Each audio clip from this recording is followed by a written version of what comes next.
What was the talk behind putting out a fully heavy rockin' EP? It was like the release week of You're Part of It, just a single we put out to kind of flex that we could do this kind of sound. This is back when we were a super small band. So we were like, this gets like 10,000 listens on Spotify. We'll make a whole EP that sounds like this. And like, lo and behold, like 2 years after that, we kept our promise and did the EP. And yeah, it was just a little like sidestep where we were like, all right, let's just have more fun. You guys were like, yeah, you know what? We are people of our word. We're going to drop it. Yeah.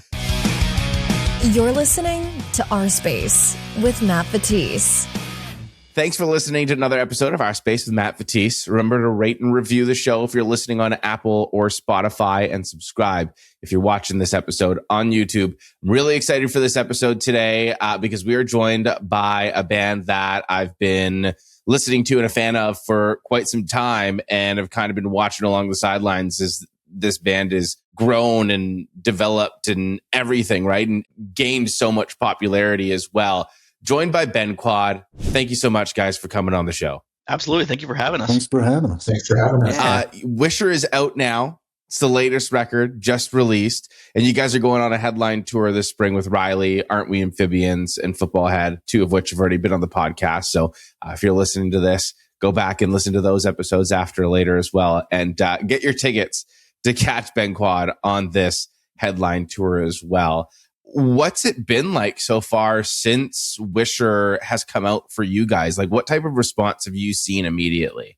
The response has been great. I think just seeing like everyone's like positive, like I guess acclaim of the record has been super like, awesome. And yeah, just like seeing the fruits of our labor. It's just cool seeing the response. I'm glad it resonated with a bunch of kids. So right now I'm just excited to take this on the road and play it to a bunch of people. Have you played much of the new stuff in your past shows yet? We sprinkled in the singles into our set, and then we just had our release show where we played the album in full. It was a good time. I really like how that record flows, and we tried to like play it all like, consecutively as the record. Yeah, that felt right. So I think we're going to try to do as much as we can of that record on the tour. I was going to say, do you plan on playing for this upcoming headline tour since it's so fresh off of this new record? Is it going to be something that people are going to get every single song from the record? I think we're still deciding. I'm thinking right now maybe 7 or 8 songs would be something that would feel right.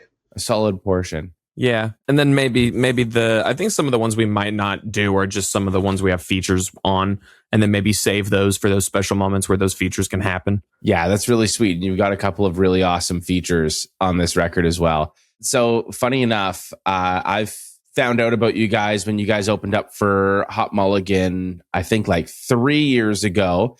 Hot Mulligan had announced a tour, and I went to go and look at the opening bands on it, and little font was this band called Ben Quad.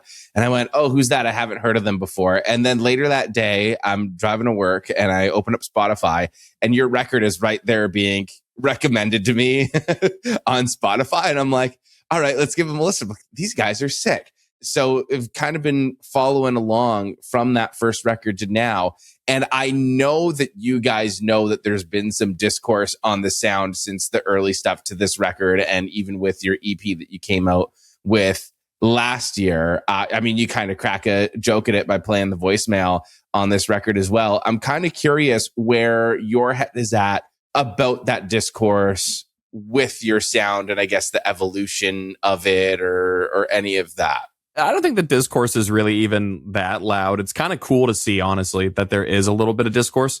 That means we've done something right. It means we have enough people talking about us, that there's enough people who, are unhappy. That's kind of cool in a way. It's been very much like we kind of just write what we want to write and what we want to hear and what we want to make. And we're very lucky that a lot of people love what we do. I think some of the discourse is silly. I've seen someone say it was bland, and I was just like, I don't even know what that means. What is that? What, like, what, I don't know. I guess, Edgar, what do you think about it? I think it's okay. We've changed a lot, but so does everyone. Yeah. I think at the end of the day, we all made a record that we wanted to make. And like, I think the cool thing about this band is that I think none of our releases are ever going to like have like a consistent sound that like carries over. Like, I'd like the idea that every release is like its own timestamp of where we are. And so, if it doesn't vibe with everyone, that's perfectly fine. I put out the record I wanted to make, and you know, I feel like for the most part, a lot of people like it, but it always ends up being like this small minority is like the loudest, like, so even though there is some discontent, I feel like, whatever. I'm stoked on it. Yeah, it sounds like you guys are just kind of having some fun with it at that point. Definitely. Yeah, absolutely. So let's talk a little bit about, I'm curious, that EP that you dropped last year, and forgive me for not being able to pronounce it correctly because I don't know if I'm pronouncing it correctly. Is it Ephemera? I think it's Ephemera as in ephemeral. Yeah. As in ephemeral. Yeah. I think, because I also used to say Ephemera, but I think it's Ephemera. Mm-hmm. What was the, I guess, inspiration behind putting out just like a fully heavy rockin' EP? Because I will say this, I freaking loved it. When it came out, I was like, hell yeah. I don't know if this is the direction that Ben Quad is taking now. I don't know if this is just for fun, but I'm like, I'm fucking with this. This is incredible. What was the talk behind the scenes for that EP? I think the lore goes that we tweeted out like after, it was like the release week of your part of it, just a single we put out to kind of flex that we could do this kind of sound. We were like, all right, if this song hits like 10K plays, this is back when we were a super small band. So we were like, this gets like 10,000 listens on Spotify. We'll make a whole EP that sounds like this. And like, lo and behold, like 2 years after that, we kept our promise and did the EP. And yeah, it was just a little like sidestep where we were like, all right, let's just have more fun. You guys were like, yeah, you know what? We are people of our word. We're going to drop it. Yeah. And I think that's where I don't know, almost now I'm thinking about the discourse question again. I think that's what's cool about this is now with Wisher, everyone thought we were going post-hardcore. Everyone thought Ephemera was now the new sound, and like this new record was going to be this kind of sound. I'm glad that we're showing them that it's not, that we're going to do whatever we really want to. Back to that. I had that thought.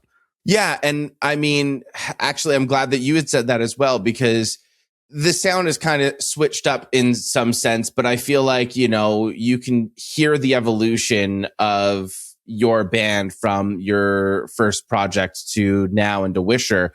And there's kind of been some sidesteps, like the heavier stuff, but you can kind of see it all come in and work together, especially with Wisher. Like, the first time that I listened to Wisher, even already knowing you guys and listening to your stuff, the first time I went in there completely blind and just pressed play on that record, man, I felt like I was rediscovering 2000s post-hardcore all over again. Like, it just took me right back to 2006, like discovering some of my favorite bands for the very first time.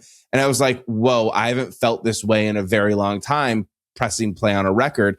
And I'm kind of curious from your sense of things, because it sounds like there's some 2000s influences in this record. And I'm kind of curious if you can expand more on that to let us know a little bit more about, like, were there 2000s influences? If so, what were they?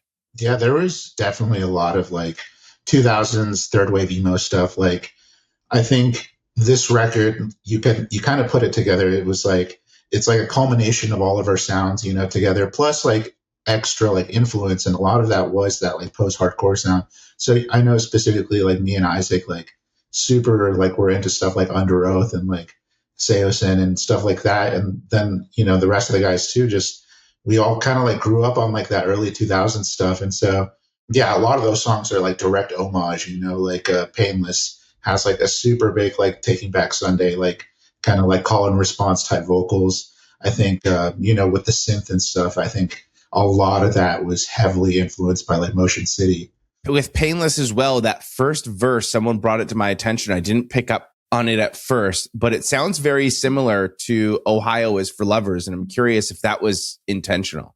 You know what? In the studio, at least for me, I never got that vibe, but I guess the cadence just never crossed my mind that it was like pulling from that well, I guess. And so when people were pointing it out, I was like, man, I don't hear it, but a lot of people seem to agree. I hear it, but I definitely didn't think about it at the time. Just kind of happened.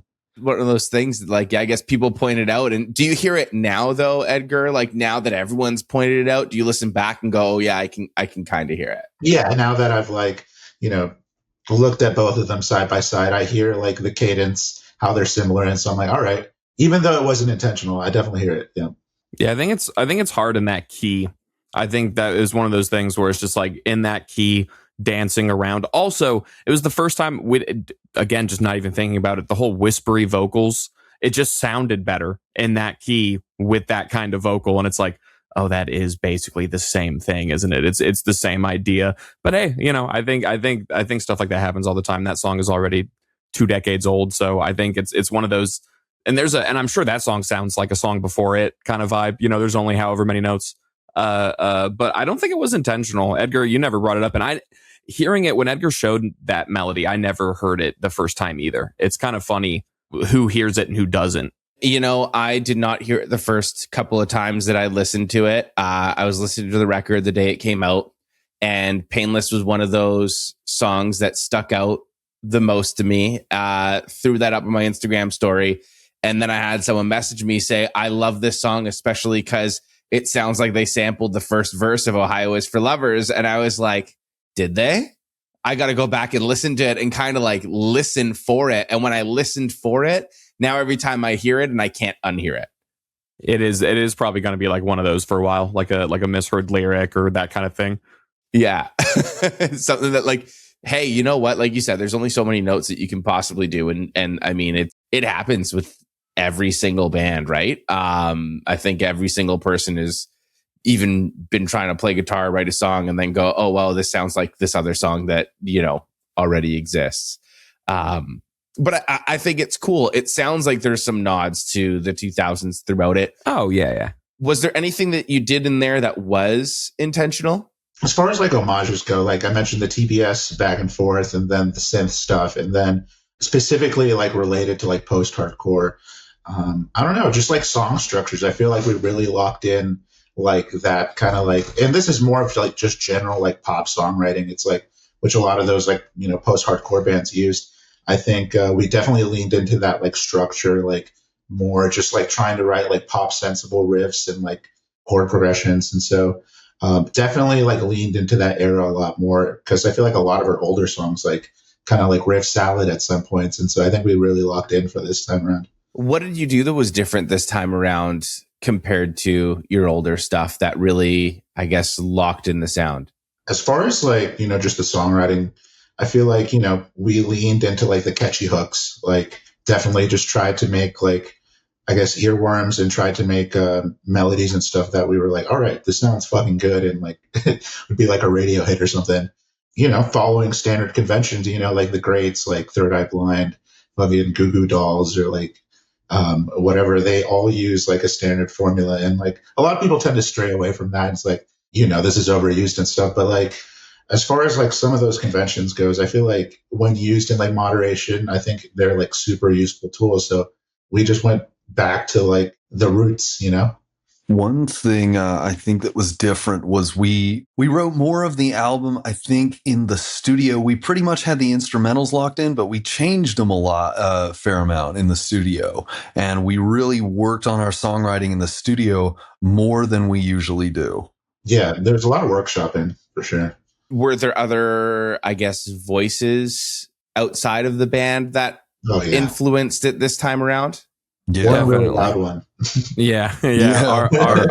Our boy, our papa, our studio papa, John Markson, who was the producer on this record, is genuinely. We owe him so much. He saw the vision and he expanded it. He didn't try to like take it and make it his own. He saw what we wanted and he helped us shape it into even more than we could do, ourselves. How exactly did he do that? First of all, his incredible space. The dude is set up in a farm in West Jersey, like an actual farm, like it's built into a barn with cows and chickens and ducks and all sorts of little animals running around. And you live there. There's rooms in the studio. So like you basically just stay there. And the studio was full of some of the coolest gear I've ever seen. Just drawers and drawers of pedals and shelves full of amp heads and just some of the craziest gear I've ever seen.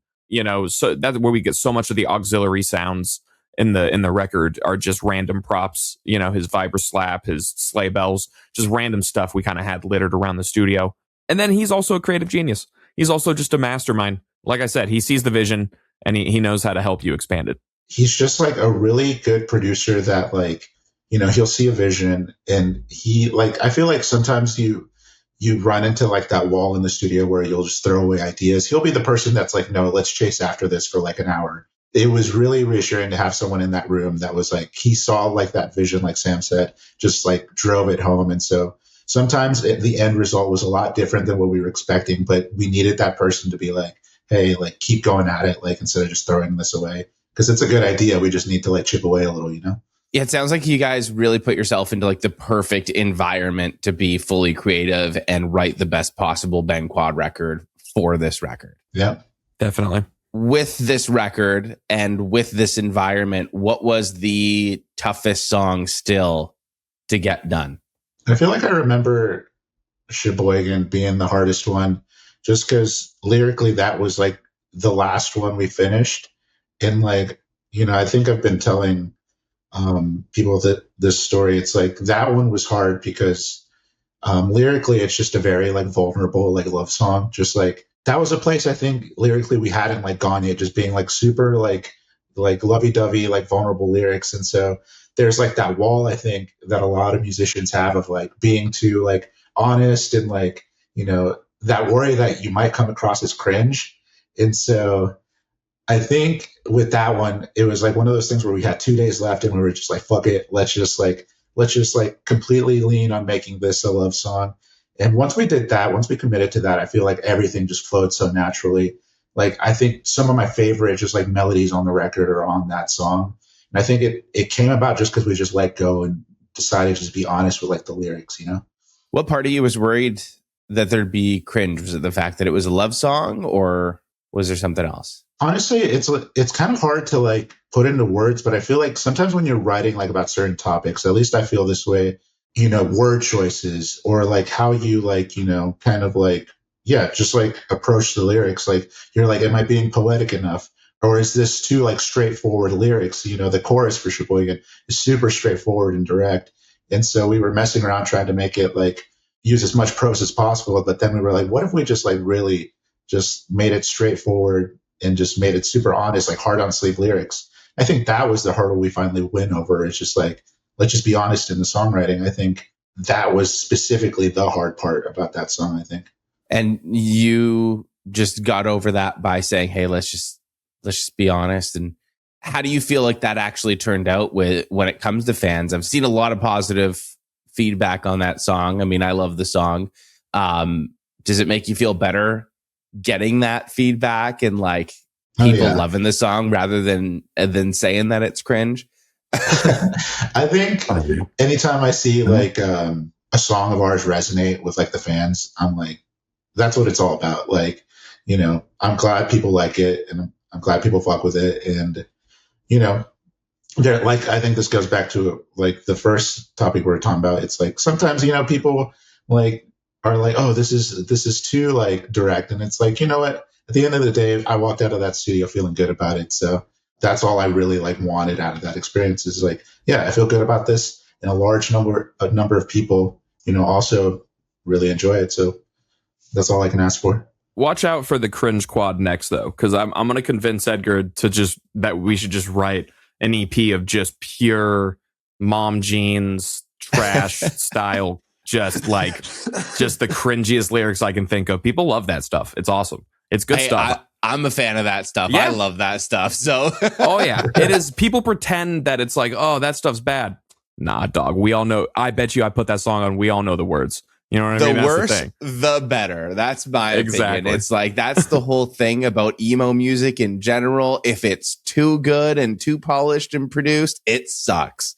Isn't that, I want the raw emotional shit in there. Like, give me some, It's funny you say that. That was the only critique of the album that I was like, I can't argue with you on that one. If you don't like, because people were saying it was too polished. It was too produced for Ben Quad. It was like, our step up. And I can't argue that at all. Because, if you want to listen to something that sounds like it was recorded in a basement, we're not doing that anymore. I don't know. It's hard. I don't know. Yeah, I think that you're always going to get fans, especially within this space or within the DIY space, that like they just really want that raunchy, made in the basement type of sound on things. And Which like, we love. I get it. I love it as well. But like at the same time, I actually really like it when the band takes that next step up into it. It's sort of like where you guys are right now. Like that's sort of my favorite point of sort of music in general, because it's like you can hear that raw came from the basement, not from some LA studio right at the start. But also has some work in production and some value put into it. So it's like, oh, okay, cool. It's just not terrible sounding demos, basically, right? Imagine if Marietta hit a professional studio. My God. But see, that's just it though. It's like bands like that, you get to that level and you hit that like somewhat professional polishing and production. And those are, I don't know, I'm talking from my personal preference side of things, right? Like this record is my favorite Ben Quad record. I think that this record is where you guys stepped up into that, like, all right, coming out of the basement into a professional studio and have some pop elements into it, but still have that raw emotional values to it. So that's kind of where I'm coming from in that sense of things. And I mean, it sounds like you agree with that as well. Definitely. And is that the biggest difference between this and the other stuff? Do you think that it's just that step up into that next level of the band? Or do you think that your songwriting skills or abilities or style has also changed to get you to that level? It could be skill. We've kind of decided that it's almost like little timestamps for us. I think the songwriting is more about where we are in the moment and how we're feeling at that time than us trying to hit like a mark for ourselves, us trying to sound like something or it's more of, how am I feeling right now? I want to ask about another thing. 2 emo bands dropped albums with banjo on them this year. You guys in arm's length. So what's the deal with the banjo in emo music? Is this a thing that was discussed? Is this a coincidence? It's just the new wave, man. Is this the 5th wave? Emo just has banjos now. That's the way we're doing it. I think so. The alternative is a real genre coming our way, and I think a lot of people are stepping on it. I think we all get our banjo from different inspirations too, which is kind of cool. So I think it's all kind of, it's just the way things are going right now. I know another thing is too, you guys are from Oklahoma. I've had some other Oklahoma bands on the show, like Cliff Diver, love Cliff Diver. And a big part of that chat was how Oklahoma itself has influenced their sound. Do you find that Oklahoma has a big influence on Ben Quad? And if so, how? I think in some aspect, it's always going to be like ingrained in us. I feel like, I feel like living in Oklahoma is its own unique experience. Like politically, there's always some kind of religious like politics going on that in some way traumatize us. So, that's always like an underlying like aspect of our music.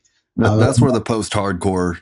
Yeah, that's where the aggression motivation from. Like, I love that. Yeah. That's where the Underoath influences come in. Yeah, exactly. Yeah, and I think in a way, Oklahoma has humbled us a little bit. We're out here basically like in a desert as far as like the arts and like, entertainment goes. So all we got out here are like parking lots and like grass fields. So in a way, like our music is just like a way to cope with that kind of stuff, I think it's why we started adopting the moniker of butt rock to try to fit in with the rest of the Oklahoma, what people like out here.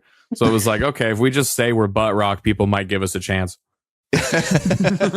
They'll put you on the bill with the other bands that sound like Nickelback. Yeah, exactly. With the Seether cover band we're playing with at the bar tonight. Post-hardcore, and then up next, Seether. Theory of a Dead Man. God, nobody wants to listen to Ben Quad while they're drinking. It's bad. If they are, it's a different type of drinking. Exactly. It's a hype drinking. It's not a sad drinking. I've seen you guys a whole bunch of times. One thing I really appreciate about Ben Quad is you guys come through Toronto a lot. Like you guys, which obviously I'm from Toronto. That's why I'm saying that. But there's a lot of bands that skip out on coming across the border. So I'm kind of curious to hear from you guys. How do you guys like coming across the border and coming to Toronto? Because I know coming across the border can be a whole thing for a lot of bands. Yeah, we're big. Some of us are big weed smokers, and so that's always a hassle and a half, is trying to figure out. It's like, do I bring the perfect amount to try to make it up to the border? Do I know someone at the border that I can stash this with? Sometimes you get lucky and there'll be a fan who's going to a show like in Detroit, and then they'll be going to a show in like, I don't know, Buffalo or something the next time. And it's like, this is perfect. We have like some, I can just thank you, random person who can help me. Other than that, I think I like coming in. I think Toronto traffic makes me want to scream, but where does it not? I mean, traffic everywhere makes me want to scream nowadays. Whatever. Toronto's an hour away from Toronto is the saying up here. That's a great saying. That's a great saying. I like walking around Toronto. Oh, absolutely. Yeah. Yeah. The shows there always go hard. We always have a really good time. We just played the CNE. We played the... Yes. I saw that. You played the CNE on a Wednesday night, and I'm sorry I did not come to that one because I was like, when the CNE is on, man, there's always a show that I want to go to at Bud Stage across the street, and I'm just like, I can't. Fair. What's crazy is we had a crazy show on a Wednesday night at the CNE. Like, it was awesome. A great time. We had some friends there post some stories, and it looked crazy, which that has to be the craziest CNE show of all time. It was sick. Yeah. I think, I love Toronto. We've also played Ottawa. Love Ottawa. Like, I like going over there. Have seen you a bunch of times as well in terms of that. You guys put on a crazy show with a lot of high energy, and you guys have some really Midwesty guitar parts and whatnot.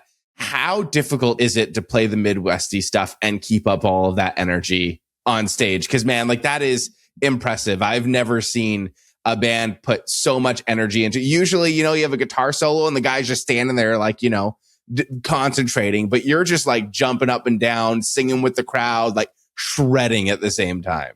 I appreciate that, man. I think, at least the way I approach it, just practice a shit ton, and then I think that becomes the second nature, and then I get to do whatever I do and like focus on that. The show ends up being like more focused on like what I do with like the jumping and running around and shouting at the crowd. Rather, I don't even think about the guitar playing at that point. That point, just second nature. Yeah. Your body's just doing the movements. It's like kind of like doing this, right? Yeah, exactly. Now, Edgar, how do you don't? I barely see you drink a Red Bull. I barely see you like hit yourself with a massage gun. I know if I have one good show and I'm banging my head at if I listen to Hot Mulligan while we're on tour for a set too long and I start banging my head, I got a sore neck the next night. I don't understand how this guy does it and isn't like just upsetly sore all the time. Just, I mean, what's your secret? Stretching. Oh, son of a Just gun. Stretching. Yeah, it's a good answer. Are you actually stretching before each and every single show? Because that's impressive. It's definitely like I try to. It's like even like 3 minutes of stretching, literally just like stretching your arms, touching your toes, wrapping your arms around your back or whatever, like stuff like that. Like they had us do that shit in like, middle school. And I was like, this is doing nothing for me. But now as an adult, like I feel it. It's not a lie. They taught us that for a reason. You guys have me sold. I'm going to start stretching a lot more, man. Like that. And I do it like subconsciously too. Like in a fucking parking lot at McDonald's, like after a drive day, I'm just like in the lot, Oh, the one that I never do that I have to remember is like pushing your head, trying to stretch out your spine there, pushing it all the way down. You get your back. Oh, trust me, as soon as you're done, hit one of those. It's going to feel so good. Yeah. What's one thing that you love seeing in the crowd during your sets? All the classic pop punk shit, the pointing, the crowd surfing, if they're pointing on the cadence of the words, I'm like, oh, I know that guy. I know that guy knows it. If they open up a pit without Edgar asking, that's my favorite shit. Do you have to ask fairly often, or does it just open? I think it depends on the crowd. Like, especially when we're opening a show, like sometimes like if we have enough heads who haven't heard us before, they don't know like what part of the song is about to happen. And so that's when I kind of do the whole like scream at them to like either, open up a circle pit or do a wall of death. And but I've noticed like in our headliners, like the classic, I'll like shout at the crowd, and then Sam will like be like, "Hey, they're already like wide open." And so yeah, that's super cool when they just go ahead and do it. Like I feel like yeah, our fans definitely know like the lit spots in the set. I think me personally, like especially now that we played like a hardcore bill, like with Koyo and I Promise the World and Restraining Order. I think one of my favorite things to see in the crowd is literally just the two steppers now. Like we used to not get that like 3 years ago or pre-COVID. I think now that like hardcore and emo is like intersecting a little bit more now, it's cool to see the kids do that at our shows. I think that's the coolest thing about like just the whole genre these days now is that like there's just so much more meshing of genres on that where it's kind of hard to actually label things. So like I just people get so defensive over the word emo. It's like, that band's not emo or that's not emo. But now it's kind of like, well, what's what at this point, right? You have an emo band and a hardcore band and a pop punk band all playing the same show. And I'm like, everyone's kind of listening to all of it now at this point. So you have hardcore fans that will listen to emo fans that will listen to hardcore, pop punk, vice versa. I guess from a band point of view, you're probably seeing a lot more of a mixed crowd at the Ben Quad shows as well, because Ben Quad's a band that I think would appeal to most people across the board and across those genres. Definitely. Like our last tour, we were playing a lot more of the Wisher stuff just because it was kind of the promo, the marketing for the album coming out. Because a lot of people came up to me after the tour and later after the tour, I was like, honestly, we probably should have played more Ephemera, because there were a lot more Ephemera fans at those hardcore shows than there were, the pop punk side of it. They wanted to hear the heavier shit for sure. You'd have had more people throwing down for sure. Yeah, I feel like it. Now, that being said, what was funny is we tried that on the first part of the tour, and those songs did not go off at all. And it was very confusing. And it was like, what, so that's the fun part of being a band with a discography now, is we kind of get to decide, our poor TM if they have to print another new set list. But kind of deciding where songs go now. How do you feel about rowing in the pit? I personally love it. Like if somebody did that, I mean, out of context for our set. Well, what do you mean by rowing? Is maybe I'm misunderstanding. When everyone sits down and starts rowing the boat and does the Viking longship thing, I think that rocks. I will say, I was watching a Drain show where Sam basically told the crowd to crowd kill the rowers. I thought that was cool as shit. And they started like just destroying them. Oh my gosh. Yeah, that's I don't funny. know. There's some trends and fads that I don't mind in the pit. I think anytime you sit down, that's the only time I'm like, I wouldn't sit down in those pits. Oh my God. First of all, you're going to get trampled. Second of all, I mean, I wouldn't do it. So gross. But it's so gross. There's just so much spilt beer on those floors. And spit and just whatever else, whatever was on It's all people's over shoes. the back of your pants now. I've never been the biggest fan of like that, of any of that kind of stuff that impedes the rest of what other people were doing. Yeah. If you've got your own rowing pit like off towards the back, I'm not gonna whatever. But if some kid starts sitting down in front of me when I was trying to be in the pit, he's getting kicked. I don't know what else to say. I don't know. So no rowing pits at Ben Quad. Got it. You can have your own pit. You can have your own rowing pit in the back. Just no rowing in the real pit. Unless the entire pit just decides that we're Viking metal for some reason. Also, it's not even like a Ben Quad show is gonna have a real pit. We're shoulder bumpers anyway. I've never seen anyone row in a Ben Quad pit. Yeah, I've seen some rowing pits at the weirdest shows, like the weirdest times. They just pop up, and the crazy thing about them is you just never know when they're gonna pop up. They just start happening, and you're standing there one day and you're going, wait, what the fuck? Why is there 100 kids sitting on the floor rowing right now? Yep. So silly. You have become one of the standout bands in the new wave of modern emo. Oh, thank you. Do you feel connected to the emo community at all in that sense? Or do you feel like you kind of belong in another box or anything like that? Like, how do you feel on that end of things? We're fully in it. I feel like one of the one of the what was it? The Wax Bodega tour was like a freshman class, and I think we're all about to graduate. It's really rad. I feel very connected to it. I don't know. How do you boys feel? We're definitely like the scene unks at this point. Damn it. Oh, you're so right. We're like the scene big bros. How about that? All right, that makes me feel a little better. Is that just because of age, or are you? It's weird. Like, I think the trope around emo bands is that they break up after like 2 years. So, we're like a rare breed right now that we've been around as long as we have. So You've pushed it. I think we've been around a long time. We've seen our fair share of cancellations, bands going in and out of the scene. We survived all of that. So we're just here to foster the next generation, If someone's just discovering Ben Quad today, what's the first song that you think they should check out? For me, I'd probably say It's Just a Title, the first single from the album. Yeah, that's probably where I'd go to. Yeah. That or it's a good one. Yeah. But I almost want to say Blood for the Blood God, because it does then kind of translate into Wisher a little bit. And I just feel like that song just really encapsulates our start and where we're going. I think I might say You're Part of It, just because, like, one, it's like our top song, I guess. So maybe that's for a reason. But, like, also maybe the screaming will, like, scare off, like, the people who would, like, otherwise, like, not like the rest of the catalog. So, it's like a filter system. That is very, very fair. You guys are going on tour this coming fall. It's going to be a headline, or spring. It's going to be a headline tour. What are you most excited for about this one? Frown every night, right, Henry? Exactly. We're getting to hang out with all the friends. Writer, yeah, full rider every night.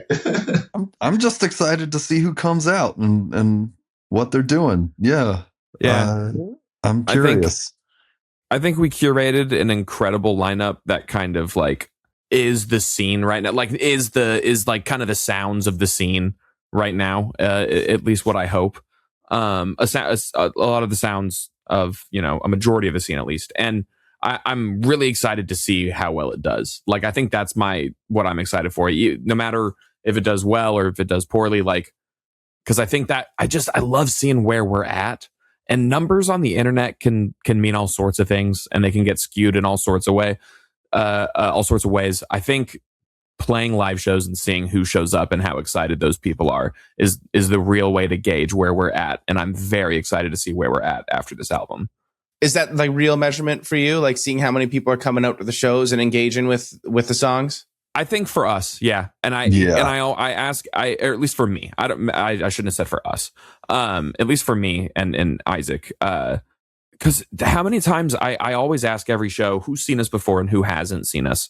And the last year, who hasn't seen us has gotten bigger and bigger every time. And that makes me so happy, because that means that people have heard of us and they saw that we were coming near them and they decided to take the time and give it a chance. It was their first time seeing us. So and seeing that number rise is just so cool. And that's, I think, the real number, that you can really track, that means something, at least to me.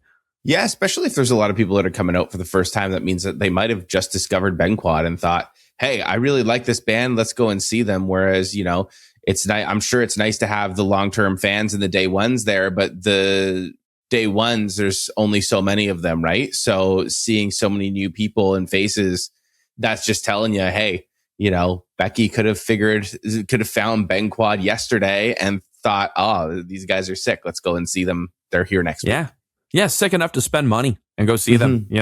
When I was a kid, I was finding bands all the time, and it was the ones that I really liked that I spent the ticket on. So getting to see that happens more and more for us is awesome. It's crazy.